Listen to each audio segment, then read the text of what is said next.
Olá, amigos e amigas, com muita alegria estamos aqui para gravarmos mais um vídeo. O nosso objetivo é levar até você mensagens que sejam de confiança, que sejam de otimismo, que nós possamos refletir sobre a nossa vida, sobre o que temos realizado, de que maneira podemos fazer para vencermos os obstáculos, as dificuldades, primeiramente entendendo que essa situação faz parte de um processo de crescimento, de evolução. Podemos nos lembrar quantos tombos já levamos na vida, não é mesmo? E quantas vezes nós nos reerguemos.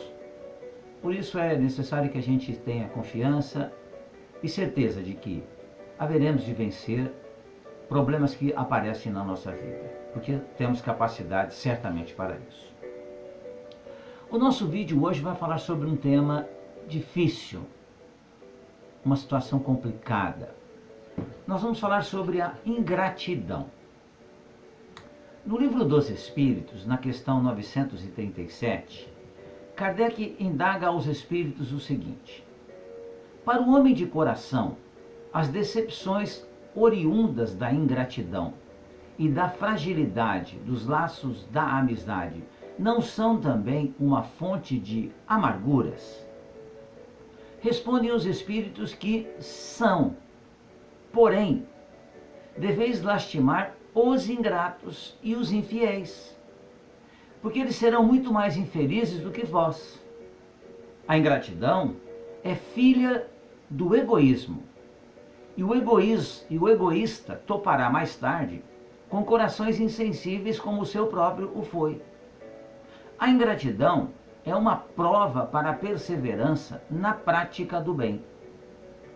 Ser-vos-á levado em conta, e os que vos forem ingratos serão tanto mais punidos, quanto mais lhes tenha sido a ingratidão. Palavras duras dos Espíritos, certamente. Mas é mais uma lembrança de que existe a lei de causa e efeito. E nós, certamente, colhemos o que plantamos. Lembrando que Deus é misericordioso, nos dá sempre oportunidades. Mas é necessário que nós aprendamos realmente a plantar coisas que sejam boas, que sejam otimistas. E sem dúvida nenhuma, o sentirmos a gratidão dentro do nosso coração, em relação a qualquer circunstância da nossa vida, é difícil mesmo. Das dores da alma, talvez a ingratidão seja uma das mais profundas. Dá-nos a sensação de ser capaz de dilacerar o coração. Ora, foi um amigo que nos traiu a confiança, não sendo digno da intimidade que compartilhamos em segredo. Outra feita, o vizinho incapaz de aquilatar os esforços que fizemos para lhe amenizar as dificuldades e os problemas. Outras tantas surgem no seio familiar, onde as relações de gratidão com filhos, tratando os pais como se esses lhe fossem criados, com a obrigação de os servir. Ou esposos, esposas, tratando com indiferença a dedicação e o desvelo do companheiro. Quando a ingratidão nos atormenta a alma, é porque o sofrimento da decepção está acompanhando-o, indicando que esperávamos outra atitude do próximo. Afinal, só nos decepcionamos quando criamos uma expectativa que não se cumpriu. E a bem da verdade, né, amigos e amigas, nós sempre criamos expectativa em relação aos outros. É quase que natural. Mas muitas vezes nós criamos uma expectativa muito grande.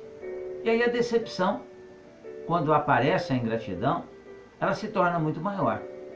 Mas o que fazer então? Não criar expectativa em relação aos outros? Devemos criar sim, sem dúvida nenhuma, confiar nas pessoas.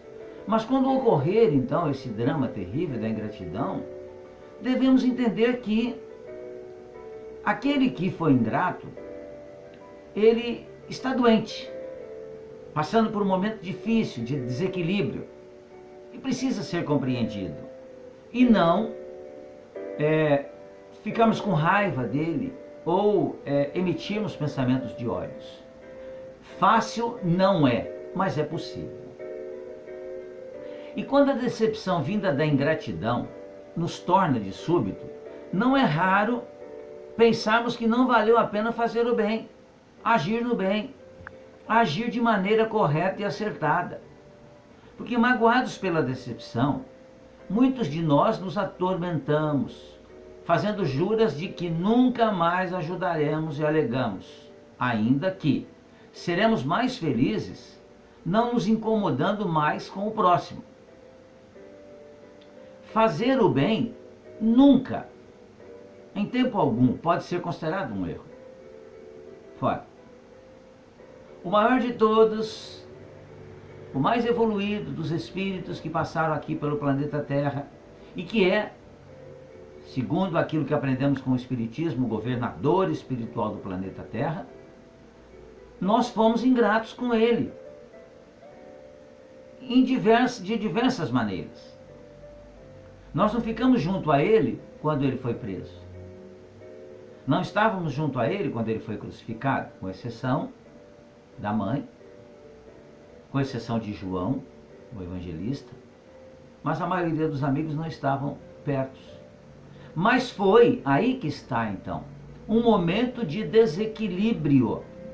E passado esse momento de desequilíbrio, todos voltaram novamente junto a Jesus, porque tinham ouvido as suas lições, entenderam que tinham sido naquele momento ingratos.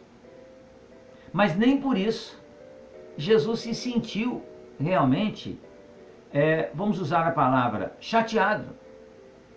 E pediu a Deus que nos perdoasse. Pai, perdoa, eles não sabem o que estão fazendo.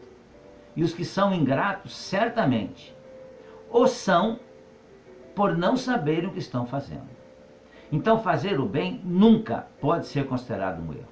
Jamais alguém que esteja pensando no bem do próximo, no bem-estar alheio, pode estar errado, desde que esteja agindo desinteressadamente. Se o outro é incapaz de reconhecer nossos esforços, se lhe faltam valores morais para entender a bondade alheia, que a sua limitação não seja a fonte do nosso desestímulo. Claro, evidente, que ao sentirmos a ingratidão adentrar o nosso coração, é um momento de muita dificuldade para nós. A gente fica muito entristecido, em razão de não sermos ainda espíritos equilibrados em todos os momentos da nossa vida. Então a gente realmente diz assim, poxa, mas fiz tudo com tanto carinho, com tanto esmero, para deixar a pessoa feliz, e ela nem mesmo reconheceu o mínimo esforço que eu fiz. Nós pensamos assim. Não é errado pensar dessa forma, pelo menos enquanto não estivermos, na categoria de espíritos equilibrados. Porque como nós somos ainda imperfeitos, nós pensamos assim. Mas os espíritos evoluídos não pensam mais assim, porque entendem a ingratidão como sendo um momento de desequilíbrio daquele que o praticou. Só agem assim os ingratos porque no egoísmo em que mergulham ficam impedidos de perceber a bondade no coração do outro, iludidos na sua limitação de que o mundo está para lhes servir. Nós espíritas, ou muitos espíritas, têm feito um trabalho voluntário muito bonito. Realmente há um esforço muito grande, principalmente nos momentos em que estamos vivendo atualmente, da pandemia, onde vários grupos estão trabalhando no sentido, não só grupos espíritas, claro, mas irmãos nossos de outras religiões também que se juntam para levar aos nossos irmãos menos favorecidos alimentos, principalmente, e nem sempre nós somos agradecidos por isso. Não tem importância. Faça a sua parte. Nós devemos amar. Se o outro não nos ama, é problema do outro. Difícil, novamente, a gente aceitar isso. Claro que é difícil. Mas precisamos aprender a passar por esses momentos. Imaginar que seremos mais felizes não fazendo o bem porque não nos decepcionaríamos, é iludir-se na felicidade do egoísta, de quem se fecha em si mesmo, a fim de não correr o risco da decepção. Nós podemos ter certeza, seremos decepcionados num momento da nossa vida. E nem sempre uma vez só, mas muitas vezes. Porque ainda vivemos num mundo de provas e expiações. E não é porque isso ocorre que a gente vai deixar de fazer o bem. É necessário perseverar, é necessário continuar a nossa tarefa de ajudar a nós mesmos a nos tornarmos melhores e ajudar também ao nosso irmão e imaginar ao próximo. A providência divina permite esses embates, né? Esses embates apenas nos fazem experimentar o amargor das decepções para testar nossa perseverança no bem.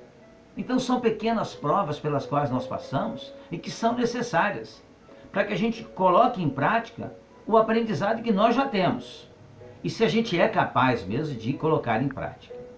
Afinal, o bem deve bastar-se por si mesmo, sendo desnecessário vir acompanhado pelo reconhecimento, louvores e dádivas. Os tapinhas nas costas, eles são sempre bem-vindos, mas muitas vezes nós não vamos receber tapinhas nas costas, vamos receber críticas, e devemos estar preparados para um e para outro. Quando os tapinhas nas costas aparecer, devemos dizer assim: não sou tudo isso, tenho muito a melhorar ainda. Quando eles não aparecerem, vamos dizer assim: não tem importância. A minha parte, a parte que me cabe, eu estou fazendo. Afinal, o bem deve bastar-se por si mesmo, sendo desnecessário, repetimos, vir acompanhado pelo reconhecimento, louvores e dádivas. No exercício do bem, jamais deixemos que o não reconhecimento do próximo seja motivo para abandonar os propósitos de fazer o bem. Ao perceber que os que hoje semeiam ingratidão ainda precisam percorrer longas estradas na vida a fim de amadurecer suas relações para com o próximo, isso vai despertar em nós um sentimento de compaixão por eles.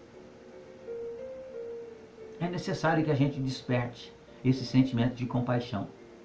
Eles não sabem o que fazem ainda, conforme Jesus nos ensinou. Isso substitui a decepção, nos dando ânimo e coragem para continuar no esforço necessário do crescimento pessoal. Então, amigos e amigas, vamos refletir sobre a ingratidão, aquelas que ocorrem conosco, e vamos fazer de tudo para que nós não sejamos nós o ingrato. Mas se o outro for ingrato conosco, que a gente o compreenda. Agora, se eu for ingrato com o outro, aí é um outro problema. Aí é um problema meu mesmo. Agora, se o outro é ingrato comigo, é problema dele. Vamos ajudá-lo, vamos compreendê-lo. E nós estamos aqui, numa escola bendita, que é o planeta Terra, para nos instruirmos, nos tornarmos criaturas melhores e, com o conhecimento, praticarmos o bem, que já sabemos que deve ser feito, e que nós possamos fazer isso, e que os ingratos que aparecerem na nossa vida sejam por nós compreendidos e que nós tenhamos por eles compaixão. Pensemos nisso, reflitamos sobre isso. Fiquem bem, fiquem em paz.